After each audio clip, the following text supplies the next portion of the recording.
A lot of people in the black community often like to toss around the term sellout for whoever disagrees with them. And I believe that this term is often misused and abused by many African Americans. Now, the true definition of a sellout is someone who makes a moral or ethical compromise in order to win favor or approval from another group, whether it be blacks, whites, Asians, Hispanics, or whoever, or a person who is willing to betray their beliefs and ideals in order to gain some sort of economic or social or political advantage by joining another group. Those are the definitions of what a sellout is.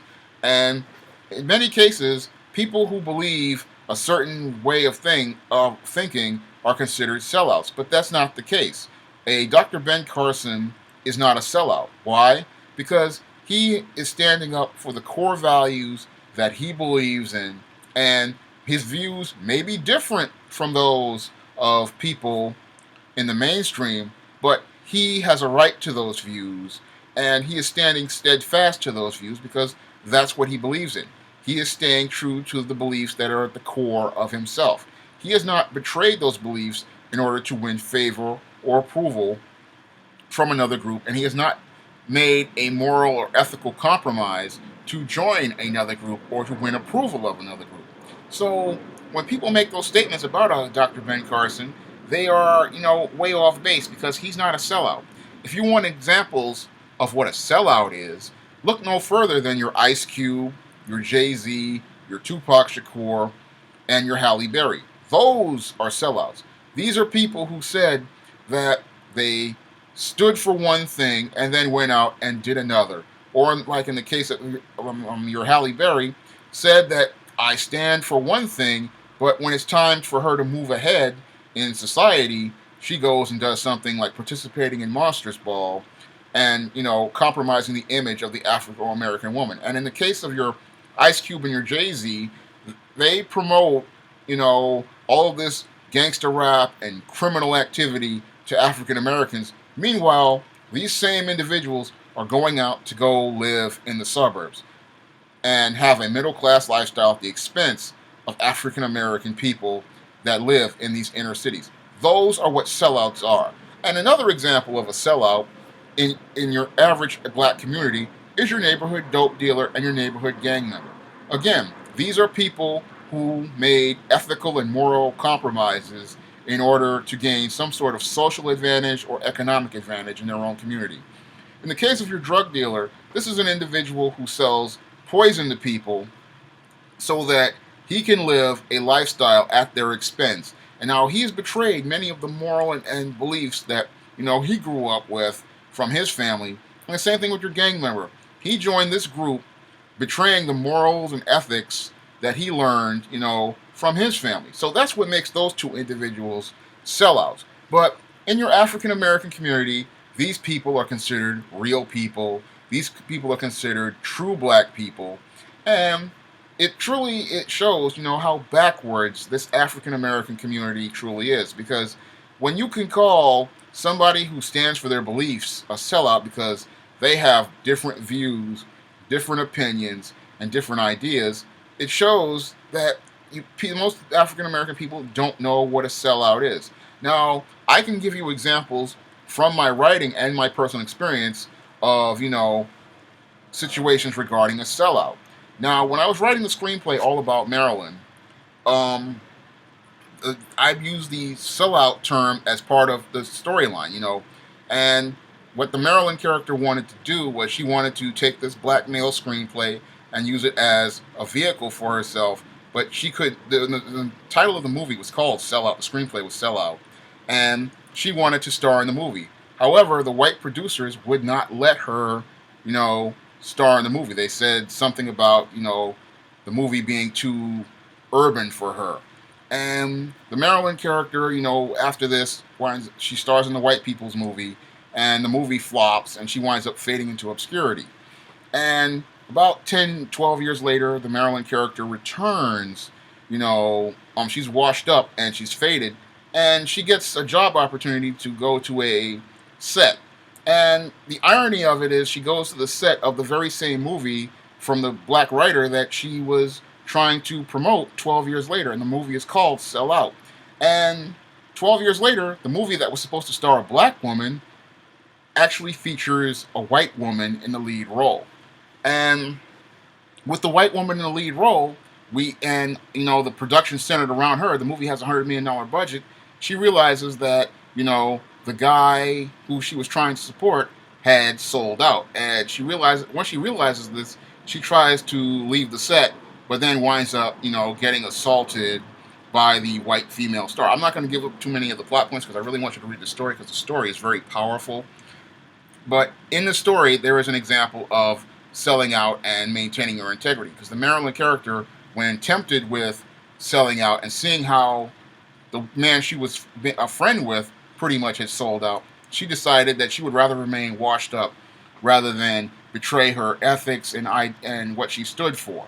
Now, another example of sellouts that I wanted to make was in the book The Temptation of John Haynes. Now, in The Temptation of John Haynes, I pretty much make it clear on the back right here. It says, "Death kills the flesh, compromise kills the soul." And I'm making a statement here, about selling out and compromise, because that's what a sellout does. They compromise their beliefs and their values in order to gain some sort of position and power. And the Eastham character in The Temptation of John Haynes is as tempted with that choice. Now, that's part of the story. And in the story, the character is tempted by Lucifer to, go out and seduce this John Haynes character and, try to get him to, betray his beliefs and values. And as we go through the course of the story, the Eastham character starts to, we start to see how she starts making this slow descent into, with this compromise, because she winds up, giving up the things that make up her own identity and make up herself. But before she can hit bottom, she realizes, how much power she has given away to the devil in her attempts to, get this power that she thinks is going to, help her move ahead in Lucifer's Legion. But what happens is, she wakes up and realizes what she is sacrificing, and that if she destroys this man, in actuality, she winds up destroying herself in the process.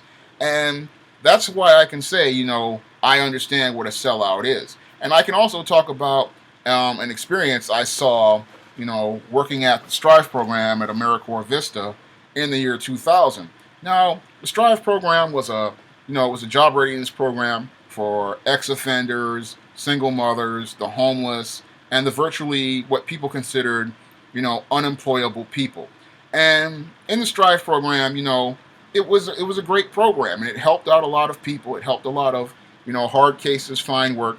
But as I was working there, I saw this great program change in ways that made me really think about what it is to sell out. Because as the program got popular, black folks being black folks, they started to believe their own hype. They started to believe what they were, and then they started making, moral and ethical compromises. And one of the moral and ethical compromises I saw, was on their 2001 annual report. I'm not going to go into it, but they made a compromise there that was really unethical. And there were other moral and ethical compromises that I saw. And I saw this great program which was helping people, change, because the people in it were starting to betray their beliefs and their values from 2000 to 2001. And I mean, it went into 2002. And over the course of this time, I saw people literally quit their jobs because they were disgusted with all the unethical behavior. Now, I was stuck under contract with them until 2001, but the things that I saw, really made me think about sellouts, because the whole thing that's really scary about selling out is, in many cases, some people don't even know they've even done it. They're so busy trying to get ahead that they don't even understand what they are sacrificing in exchange for what they want to achieve. And when I was working at the Strive program, they said they wanted to go national, and they wanted to have a big program that was, all over. Now, they had sites that were replicated, but they wanted to have a big national program. But it's what they lost in terms of morals, values, and, ethics that really compromised them and really compromised their mission. And when I saw that, it really made me think about selling out, because the scariest part about selling out is, again, some people don't even know they've done it. They're so busy, trying to get ahead. Again, they don't know what they've left behind, and what they've left behind are these intangibles, which are paramount and integral to people. And the sad part is, they took me to a training program talking about program integrity, and here where we were, the program was starting to make compromises to destroy its own integrity. That was the whole irony of it. And I learned, a hard lesson about selling out. And everything that I learned, from those compromises I saw at the Strive program were part of what inspired me to write both, The Temptation of John Haynes, which was really business heavy, and All About Maryland, where I made, a powerful commentary about compromise in Hollywood. And in both books, were heavily influenced by my experience at the Strive program. So when I hear people, tell me that in comment section, oh, that you're a sellout or you're an Uncle Tom because I present a difference of opinion, I can honestly say that I have not sold out. I mean, I have stayed true to my mission as a publisher for the last 6 going on 7 years, and even before then. I'm still producing titles that are positive about the African American experience. I'm still producing, stories that present a broader perspective of the African American experience. And I'm still trying to diversify the African American book market. I'm still staying true to my mission. So, and how am I a sellout? And I'm still staying true to the core Christian values that, I was raised with as a boy, and I still follow, try to do my best to follow whatever, is part of what God has for me. I try to stay on that path. So, how am I a sellout? I mean, a sellout, again, is a person who has betrayed their beliefs and their values to, join another group or to win approval of another group. And they've made compromises to do these type of things. And I know some people hate me repeating in videos, but I want to get that point across because so many black people have no idea what a sellout is. They think a sellout, is this kind of guy in a suit who talks white and, as they call it, or speaks articulately, or wears a shirt and tie. They think that's a sellout. No, that's a person who is dressing in a way that will allow them to access a job market. That's what I learned at the Strive Job Ratings program. That's not a sellout.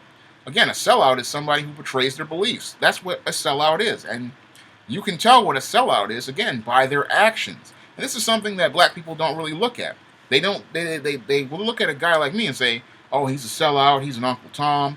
But they will sit there and look at these gangster rappers who promoted death and crime to small children as a way of life, but then went and took themselves to the white suburbs to live and, send their kids to private schools at their expense. And they won't call those people sellouts. They won't call this dope dealer an Uncle Tom. And they won't even call this Negro pastor who preaches a form of Christianity a sellout, even though he preaches a word of God. But then when you look at his actions and what he practices, it's a completely different thing. But they won't call those people sellouts. They will say that those are real black people. And they'll say someone like myself is a sellout because all I'm doing is expressing a different opinion than what is considered the social norm in society. And that shouldn't be. I mean, in a society of people, everyone should be allowed to express their opinion and express their views and, present their way of life and their way of thinking. That's what America is supposed to be about, freedom of expression. But in the black community, everybody has to follow lockstep to one narrative and one view. And that's why I call the black community, in some cases, a fascist state. Because if you don't go along with them, you're a sellout and an Uncle Tom. When the greatest irony of it all is that the sellout, people who people call sellouts and Uncle Toms, usually are the people who are the most open and understanding to different opinions and different views. That's all I have to say for this video. You can comment, rate, and subscribe.